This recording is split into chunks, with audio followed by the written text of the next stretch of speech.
सच्चिदानंद रूपाय विश्वोत्पत्ति Hathaway तापत्रय विनाशाय श्री कृष्णाय वयं नुमः। श्री कृष्णाय गोविंदाय हरे परमात्मने प्रणतः क्लेशनाशाय श्री कृष्णाय वयं नुमः। अखंडमंडलाकारं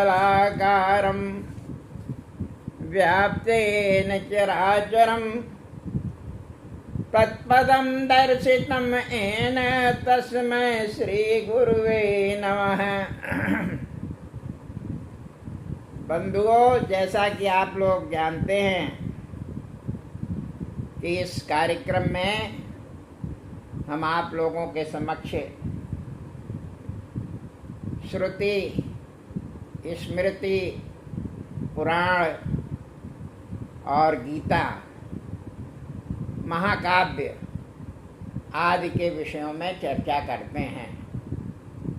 आप सब लोग जानते हैं कि हमारे यहाँ श्रुति, जिसका नाम वेद भी है, पहले तो 4 वेद नहीं थे, केवल 3 वेद मनु महाराज ने बताया था। और बाद में ऐसा आधुनिक विद्वानों का मत है कि 3री शताब्दी से लेकर के 6वीं शताब्दी के बीच वेदव्यास महाशय ने समस्त वेदों को की समीक्षा करके उसी में से 4 वेद की रचना किया।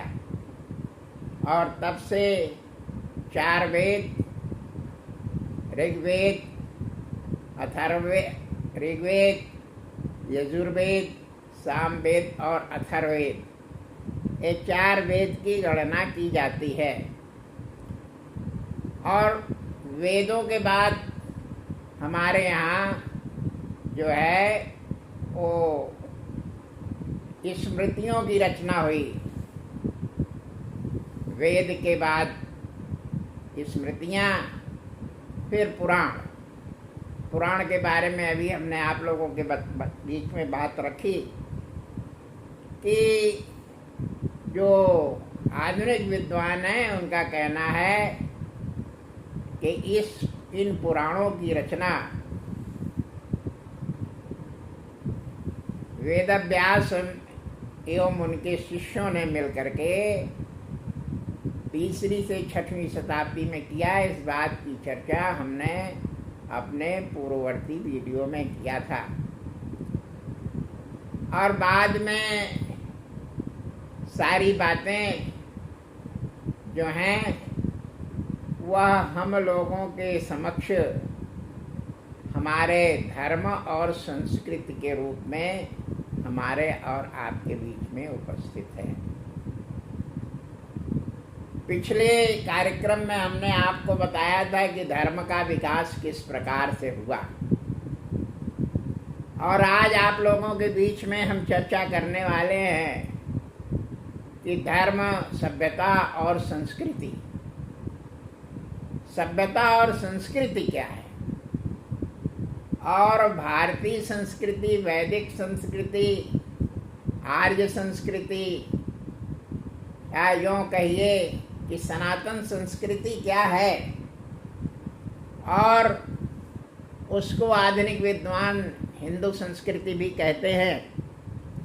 इसके विषय में आप लोगों के बीच में हम अपनी कुछ बातें आप लोगों के समक्ष, जो विद्वानों का मत है, उसे आप लोगों के समक्ष उद्धृत करना चाहते हैं।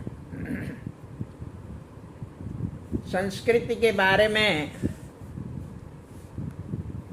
विश्व के सभी प्राचीन सभ्यताएं नष्ट हो चुकी हैं, परंतु भारतीय संस्कृति आज भी मूल रूप में विद्यमान है। भारतीय संस्कृति चिरस्थायी है और चिरंजीवी है। हमारी संस्कृति अमर है, ऐसा विद्वानों का मत है। विद्वानों के अनुसार ये जो संस्कृति है, इसकी व्याख्या बहुत कठिन है। इसके लिए अलग अलग भाषाओं में अलग अलग शब्दों का उच्चारण हुआ है और अलग अलग शब्दों से इसे लोग परिभाषित करते हैं।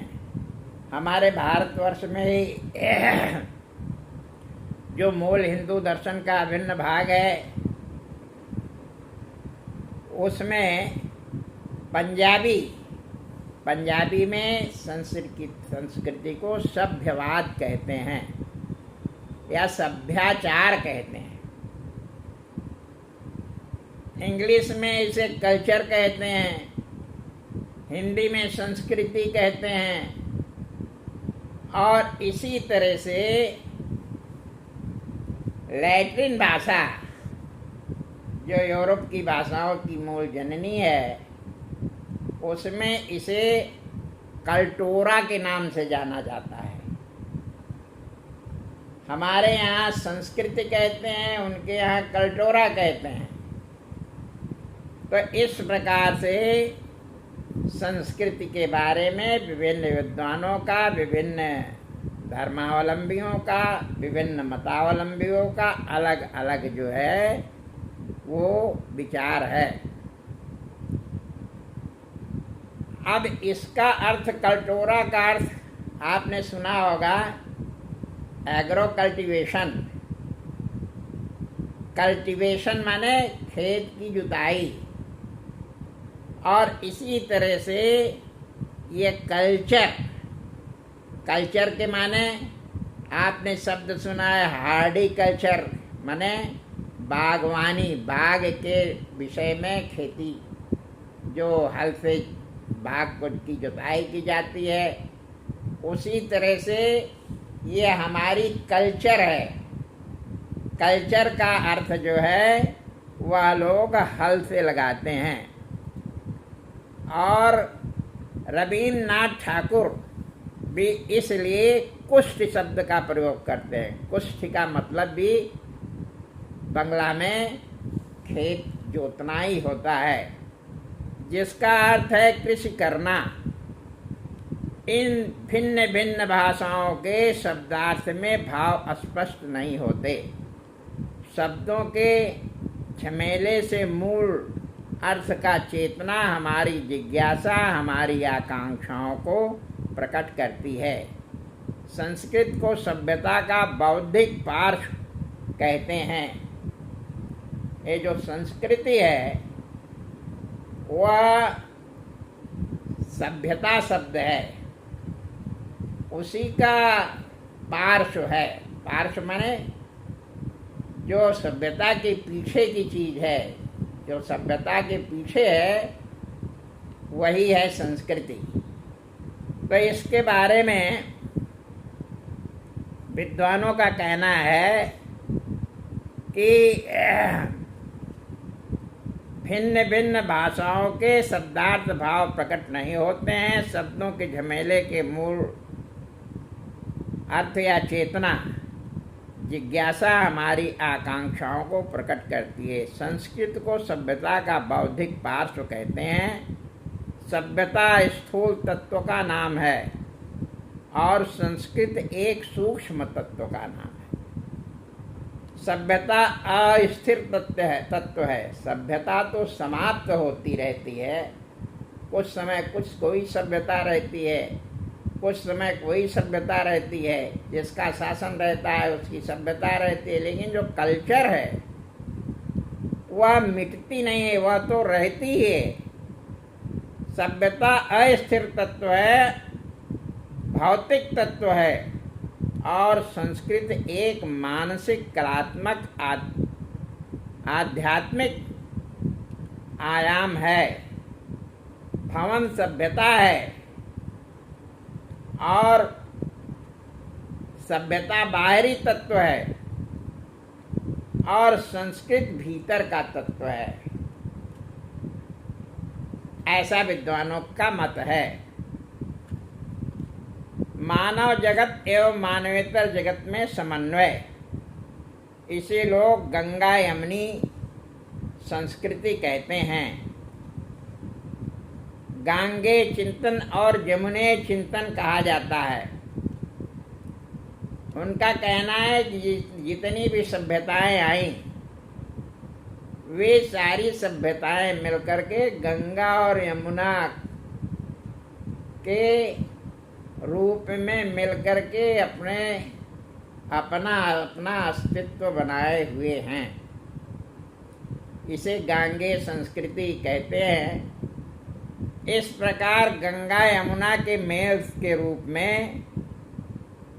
में से हमारी संस्कृति को प्रकट किया जाता है, लेकिन यह पूर्ण सत्य नहीं है। विद्वानों का कहना है कि यह सत्य बात नहीं है। केवल गंगा और यमुना ही नहीं मिलती हैं।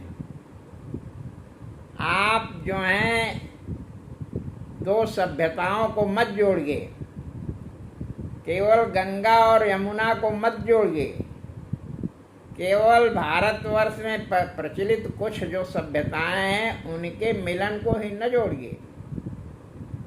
आज तक न जाने कितनी सभ्यताएं भारतवर्ष में आई हैं और वे सब मिल करके एक सभ्यता में परिवर्तित हो गई हैं, और ठीक उसी प्रकार से हो गई हैं जैसे गंगोत्री से चल करके गंगा जी, मंदाकिनी, भगीरथी, न जाने कितनी अन्य नदियां मिलती हैं। उसी तरह से हमारी इस गंगा यमुना संस्कृति में न जाने कितनी नदियां मिलती हैं, और न जाने कितनी संस्कृतियां मिल करके, न जाने कितनी सभ्यताएं मिल करके आज की जो विकसित संस्कृति है वो बनती है।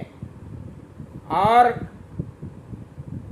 इस प्रकार गंगा यमुना के मेल के रूप से हमारी संस्कृति को प्रकट किया जाता है, लेकिन यह पूर्ण सत्य नहीं है।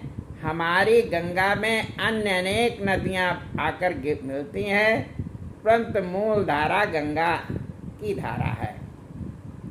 प्रयागराज तक आती हैं तो उसके बाद सारी नदियां, चाहे यमुना हो, चाहे गंगा हो, चाहे सरस्वती हो, चाहे जो कोई हो, वो यहाँ से गंगा सागर तक गंगा जी ही रहती हैं। और बाद में जब बंगाल में पहुँचती हैं और ब्रह्मपुत्र भी आकर के मिलते हैं तो उसका नाम पद्मा हो जाता है। ठीक इसी प्रकार से ये गंगा यमुना या गांगेय संस्कृति है, और बहुत सारी सभ्यताएं मिल करके हमारी संस्कृति का निर्माण होता है, ऐसा हमारे विद्वानों का कहना है।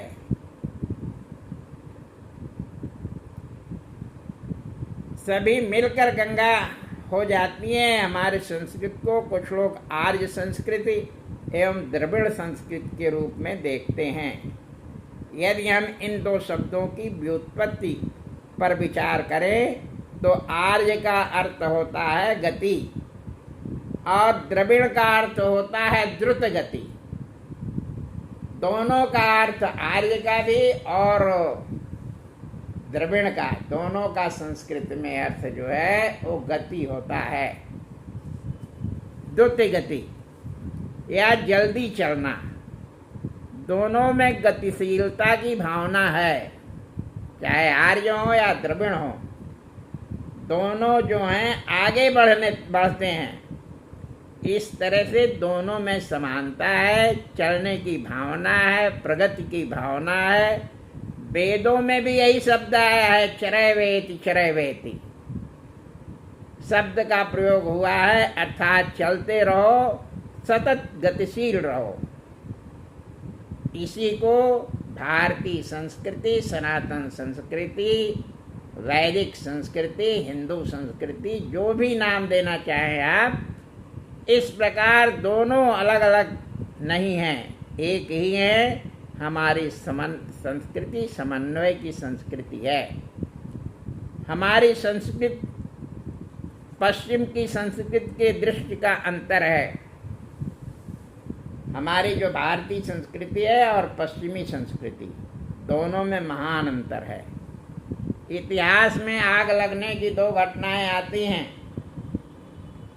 यहाँ पर संस्कृति के विवेचन में यह बताना जो है बहुत ही महत्वपूर्ण है कि दो घटनाएं आग लगने की है।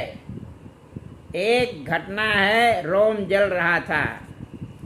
रोम जो है एक समय में बहुत ही विकसित सभ्यता वाला नगर था और वहाँ आग लग गई और वहाँ का जो सम्राट था और बंसी बजा रहा था। रोम का सम्राट नीरो बंसी बजा रहा था और ठीक उसी प्रकार से बंसी बजा रहा था, माने उसका अर्थ ये हुआ कि भोग विलास में लिप्त था। और ठीक उसी प्रकार से एक आग लगने की और चर्चा हमारे यहाँ आती है कि महाराजा जनक के महल में आग लग गई और धू धू करके महल जलने लगा।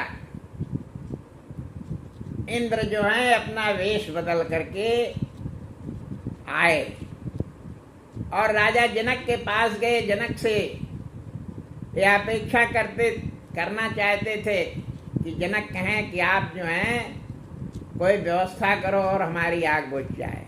उन्होंने कहा, राजा जनक ने कहा कि मिथिलायाम प्रदीप्त्याम न में दहती किंचन। हमारी जो भारतीय संस्कृति है वो आशावादी है, निराशावादी नहीं है, नैराश्य इसमें नहीं है। उन्होंने कहा है कि हमारी जो मिथिला है वो जल ही नहीं सकती, यह तो प्रदीप्त हो रही है। तो हमारी दृष्टि मिथिलायाम प्रदीप्त्या न में दहती किंचन, हमारी मिथिला जरा सा भी जल नहीं सकती, यह तो प्रदीप्त हो रही है, यह तो प्रकाश दे रही है। यह दृष्टि है। हमारी संस्कृत का वैशिष्ट्य इसमें है कि हमारा अहम इदम में बदले और त्वम से जुड़े और वयम का रूप ले ले। हमने जिन देवी देवताओं की कल्पना की है उन सब का संबंध पशु जाति से है। माता पृथ्वी है, पृथ्वी को माता कहते हैं और उनके बारे में यह है कि गौ माता के रूप में, पृथ्वी माता को गौ माता कहा जाता है, गाय को पृथ्वी माता कहा जाता है और सबका संबंध पशु जात से जुड़ा है। गौ माता पृथ्वी को धारण किए हैं। बैल नंदी भगवान शिव के वाहन हैं। गणेश जी की सवारी मूषक है, कार्तिकेय की सवारी मोर है और माँ सरस्वती हंसवाहिनी है। ठीक उसी पर से शीतला माता गर्दभ वाहिनी है। इस प्रकार हमारी संस्कृति में पशु पक्षियों को भी देवताओं का वाहन बनाया गया है। विष्णु भगवान की सवारी गरुण है, गरुण है। संपूर्ण जीव जगत में देवत्व का भाव प्रकट हुआ है। ये हमारी भारतीय संस्कृति है कि हमारी संस्कृति में केवल मनुष्य नहीं है, उनके आचार व्यवहार नहीं है, संपूर्ण प्रकृति है, संपूर्ण जीव है, पशु पक्षी सब जो है भारतीय संस्कृति के भाग हैं। भारत के ही वैज्ञानिक ने वनस्पति में प्राण है इस तथ्य को प्रमाणित किया। आप सब लोगों को मालूम है कि डॉक्टर हरगोविंद खुराना जिन्हें नोबेल पुरस्कार मिला, उन्होंने इस बात को नोबेल कमेटी के सामने रखा कि हमारे जो पेड़ पौधे हैं उनमें जीवन है। वे सुखी होते हैं, वे दुख होते हैं, दुखी होते हैं, वे पानी पीते हैं, वह हवा पीते हैं और उनका भी जीवन ऐसे ही चलता है जैसे मनुष्य का चलता है। मनुष्य का जीवन और पेड़ पौधे का जीवन, पक्षियों का जीवन और इस समस्त जितने चर अचर जीव हैं सब जो है एक दूसरे पर आश्रित हैं, आधारित हैं और एक दूसरे के सहयोगी हैं। ऐसी भारतीय संस्कृति की अवधारणा है। और ये तो अवधारणा केवल आज नहीं बनी है कि हरगोविंद खुराना ने सिद्ध कर दिया और बनी है।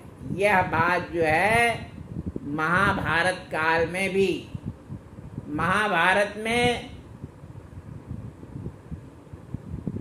प्रयागराज में ऋषि भरद्वाज का आश्रम है और आप लोगों ने भृगु ऋषि का भी नाम सुना होगा। भृगु ऋषि भी महाभारत में बहुत ही महत्वपूर्ण विद्वान रहे हैं। उनकी भी महाभारत की रचना में अहम योगदान है।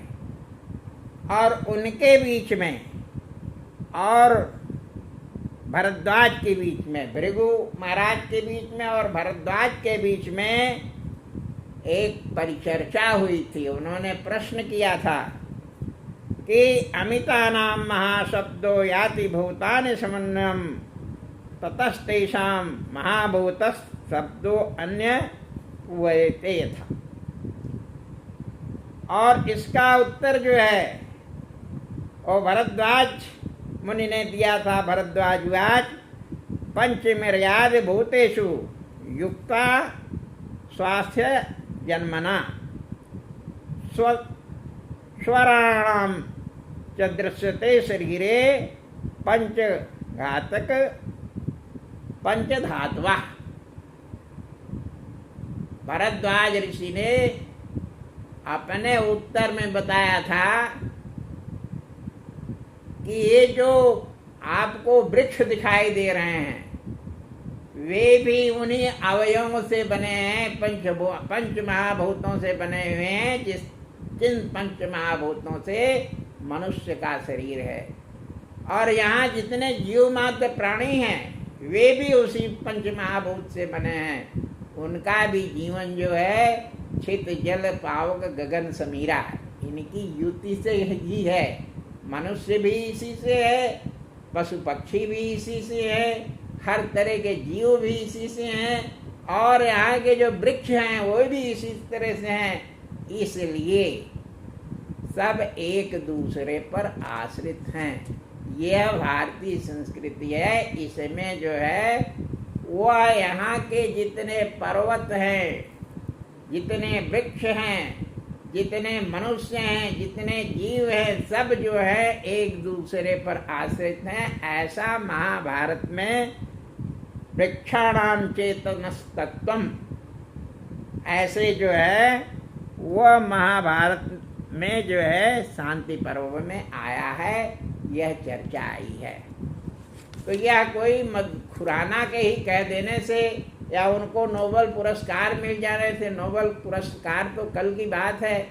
हमारा जो सनातन संस्कृति है यह तो हजारों वर्ष पुरानी है। आधुनिक विद्वान भी मानते हैं कि 1500 ईसा पूर्व के पूर्व की है, ऐसा आधुनिक विद्वान मानते हैं। और हमारे अनुसार तो हमारी संस्कृति जो है वो सतयुग से चली आ रही है। सतयुग, त्रेता, द्वापर, कलयुग, और उसका भी काल निर्धारण है कि कितने हजार वर्ष का कौन सा युग था। तो इसलिए हमारी जो संस्कृति है बहुत पुरानी है और हमारे जो सोच हैं वह जो आज है परिवर्धित स्वरूप में आज हो सकता है, लेकिन जो मूल स्वरूप है वो एक है। ऐसा जो है वो ऐसा विद्वानों का कहना है। और भारत के वैज्ञानिक मदन लाल हमने डॉक्टर अरविंद खुराना के विषय में तो बात रखी। हमारे यहाँ जो है वो हमारी जो सोच है वो दोहन करने की नहीं है, उपभोग करने की है। हम प्रकृति को कुछ देते हैं तो प्रकृति से कुछ लेते हैं, और ये भी नहीं है कि हम जो है अंधाधुंध हम कुछ देते हैं तो कुछ लेते हैं। ये हमारा व्यवहार है। हमने तुलसी को ब्रह्मा स्वरूप माना है, ब्रह्म स्वरूप माना है, विष्णु प्रिया कहा है। घर घर में तुलसी का पौधा लगाते हैं, बरगद को शुभ मानते हैं, पीपल लग जाने के बाद उसको उखाड़ते नहीं, तुलसी का पत्ता सायं सूर्यास्त के पश्चात नहीं तोड़ते हैं, और आपद धर्म में आवश्यक हो तो तुलसी माँ से क्षमा याचना करते हुए हाथ लगाते हैं, पत्ता तोड़ते हैं। गांव में किसी को बुखार आ जाता है तो तुलसी का क्वाथ बना करके पिलाते हैं। हमने पृथ्वी में भी आत्मा की कल्पना की है। पृथ्वी को माता कहा जाता है। प्रातः काल उठते हैं तो धरती माँ पर पैर रखने के पहले एक मंत्र बोलते हैं कि समुद्र वसने देवी पर्वतस्तन मंडले विष्णु पत्नी नमस्तुभ्यम पादस्पर्शम महत्क्षमस्व में। हम जो हैं अपने को पृथ्वी माँ से भी जोड़ कर रखते हैं। पृथ्वी का उतना ही महत्व देते हैं जितना जो है अपनी माँ को देते हैं। जितने अपनी शरीर को महत्व देते हैं उतना ही प्रकृति का देते हैं। प्रकृति का दोहन नहीं करते। एक दूसरे को हम जो है वो पीड़ा नहीं पहुंचाते। इस प्रकार दूसरे को पीड़ा को की दर्द को महसूस करना हमारी संस्कृति की विशेषता है। हमारा कहना है कि ऐसे व्यक्ति की चिंता करनी चाहिए कि जो दुर्बल है, असहाय है, दीन है, साधनहीन है, उसकी चिंता करना हमारा धर्म है। दुर्जन सज्जन बने, हमारी संस्कृति कहती है। प्रत्येक व्यक्ति में देवत्व है, भले ही वो लुप्त है, सुप्त है, सब उसे जागृत करने की चेष्टा करें। हमारी संस्कृति में समन्वय अधिक है, संघर्ष कम है। यह हमारी संस्कृति है। शोषण एवं विध्वंस पश्चिम की संस्कृति है। भारतीय संस्कृति जो है वो शोषण का प्रबल विरोधी है। और ठीक उसके उदाहरण में हम आपके समक्ष एक दृष्टांत प्रस्तुत करना चाहते हैं कि कमरे में बैठा हूँ, बाहर तेज हवा चल रही है, इच्छा हुई कि रोशनदान बंद कर दें। रोशनदान की डोरी खींचकर उसे बंद कर दें, पर उस पर एक चिड़िया बैठी हुई है। डोरी खींचूं तो चिड़िया गिर जाएगी, अतः उसे कंकड़ मार करके वहाँ से हटाते हैं। उसे मार नहीं देते हैं, उसे वहाँ से हटाते हैं और फिर रोशनदान को बंद करते हैं। यह हमारी संस्कृति का जो है वह कार्य पद्धति है। हमारा संघर्ष भी रचनात्मक होता है। मेरे व्यक्तित्व एवं दूसरे के व्यक्तित्व में टकराव नहीं है, परंतु आज की प्रगति के मूल में विध्वंस है। संहार की, सृजन की मुखौटा पहनकर चलता है। उसका अनावरण करने की आवश्यकता है। प्रकृति के नाम पर छिपे विध्वंस को देखें, उसको रोकें। हम मुक्त हों, दूसरों को भी मुक्त करें। निरक्षर को साक्षर, रोगी को निरोगी करें, विकलांग को सकलांग करें, विपन्न को संपन्न करने में सहायक हो। यही सोच हमारी भारतीय संस्कृति है। और हम बदलाव में सहायक बने। इसके लिए मातृ देवो भव, पितृ देवो भव, अतिथि देवो भव के साथ जुड़े उपेक्षित देवो भव, विपन्न देवो भव, असहाय देवो भव, रुग्ण देवो भव, इस तरह की सोच हमारी जो है भारतीय संस्कृति की, या यूँ कहिए वैदिक संस्कृति की है। भारतवर्ष में प्रत्येक व्यक्ति असहाय की मदद करने के लिए उद्धत होता है। यह भारतीय संस्कृति की मूल भावना है। और अगर कोई कहीं परेशान है तो उसकी मदद करने के लिए बिना मांगे मदद पहुंच जाती है। कहीं आग लग गई तो उसको बुझाने के लिए, मदद करने के लिए पहुंच जाते हैं। यही हमारी संस्कृति है। और आज जो है वो दूसरे रूप में चीज़ें जा रही हैं, और चीज़ों को जो चल रही हैं उनमें सहयोग करके धीरे धीरे ही बदला जाता है।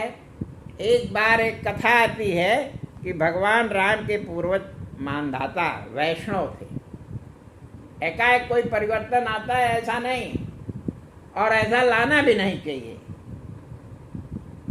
भगवान श्री राम के बारे में आप जानते हैं कि उनके पूर्वज मानधाता नाम के राजा थे, और वो वैष्णव थे। उनकी इच्छा हुई कि हमारे यहाँ की जितनी भी प्रजा है वो सब वैष्णव हो जाए, माने हमारी सोच की हो जाए।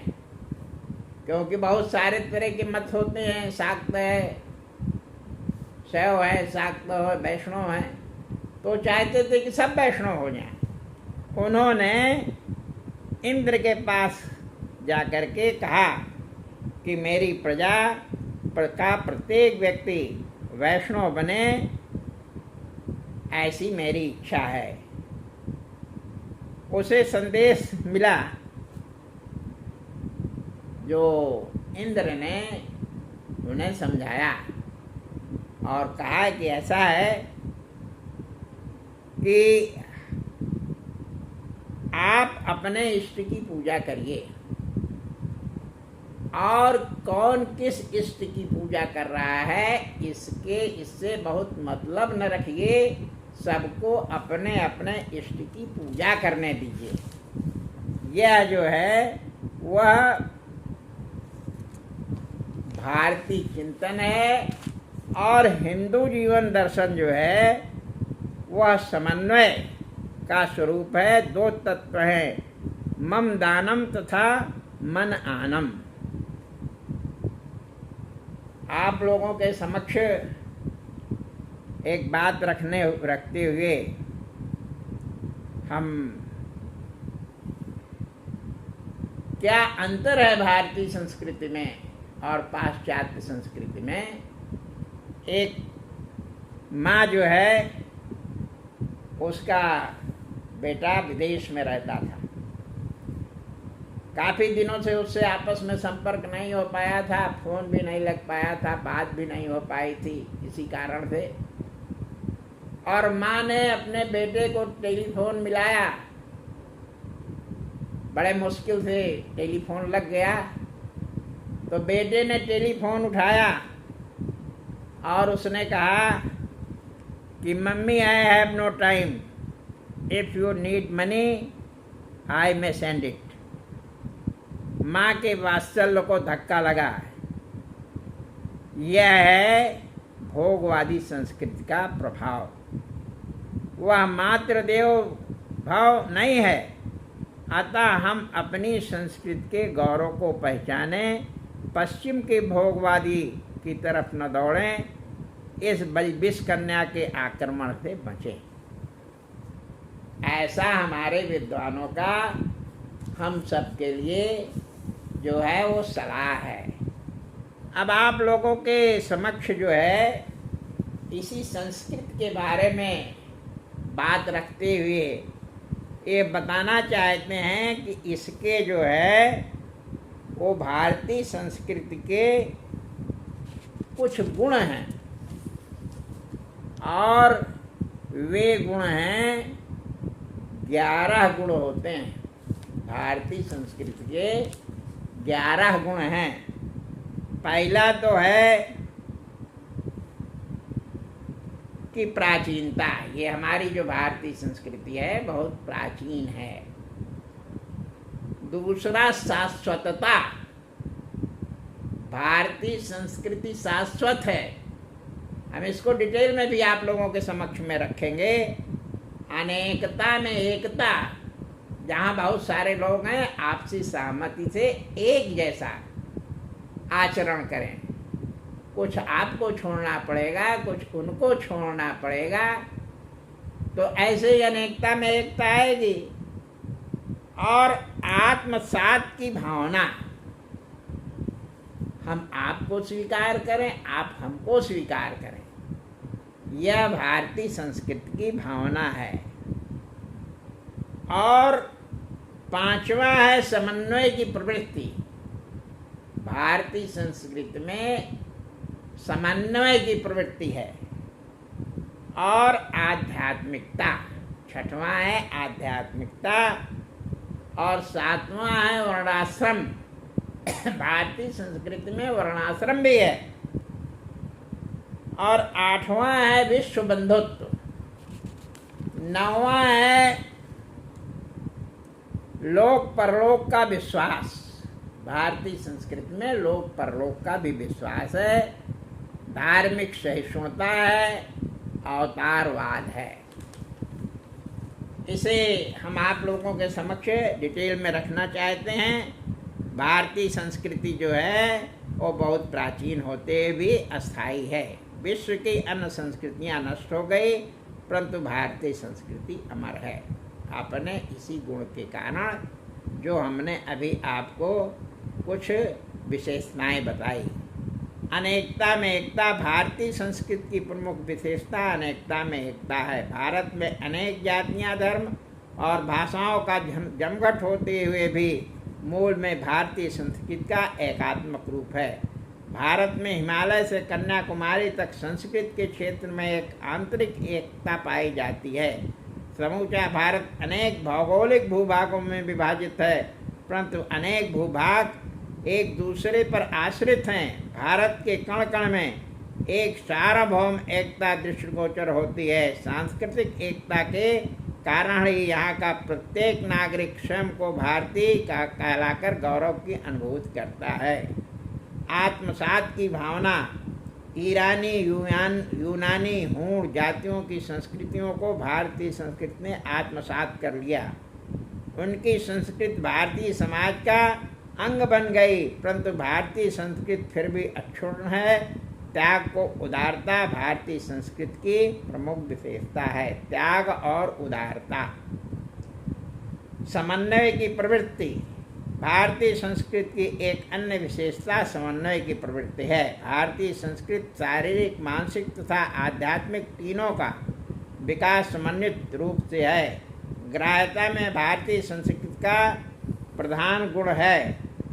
वैदिक काल से आज तक भारतीय संस्कृति सदैव नवीन परिस्थितियों से अनुकूलता करती आई है। भारतीय संस्कृति में कला, धर्म, साहित्य तथा विज्ञान का सुंदर समन्वय पाया जाता है। इसी समन्वय के गुण के कारण भारतीय संस्कृति का मूल आज भी अक्षुण्ण बना हुआ है। आध्यात्मिकता, भारतीय संस्कृति का एक प्रमुख जो है अंग आध्यात्मिकता है। भारतीय संस्कृति का आधार आध्यात्मिकता है। भारतीय संस्कृति धर्म प्रधान है। इस संस्कृति के विचार एवं चिंतन के मूल में सदैव आध्यात्मिकता रहती है। सन्मार्ग पर चलना तथा धर्माचरण भारतीय संस्कृति के आदर्श हैं। भारतीय चिंतक इस जगत से परे किसी महाशक्ति में विश्वास करते हैं जो इस जगत का संचालन करती है। सत्कर्म और तपस्या द्वारा मुक्ति प्राप्त करना ही मानव जीवन का परम लक्ष्य है।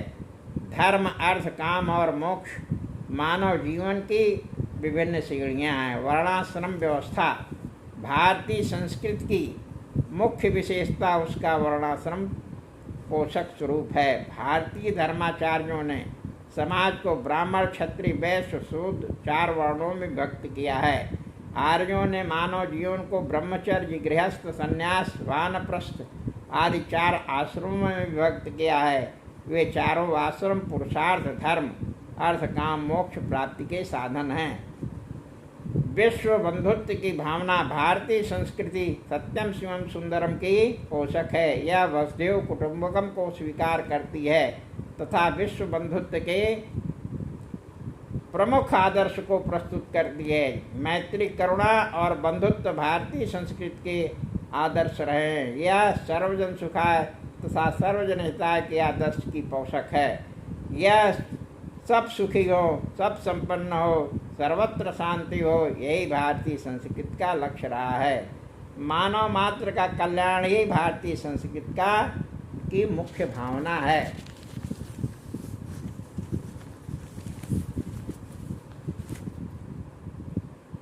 लोक परलोक में विश्वास, इसका जो अगला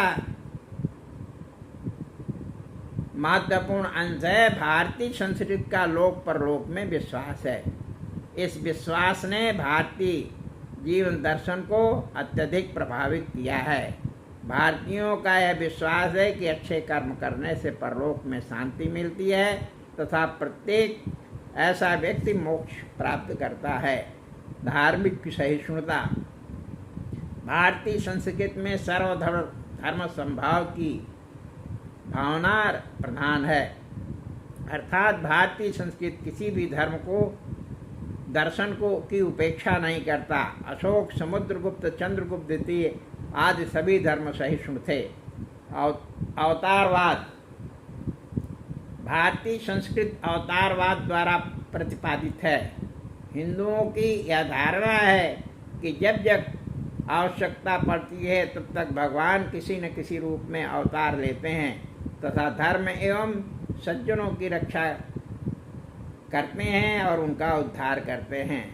उपरोक्त विवेचना से स्पष्ट हो जाता है कि भारतीय संस्कृति प्राचीन, नवीन और मौलिक है। भारतीय संस्कृति श्रेष्ठ है, गतिमान है।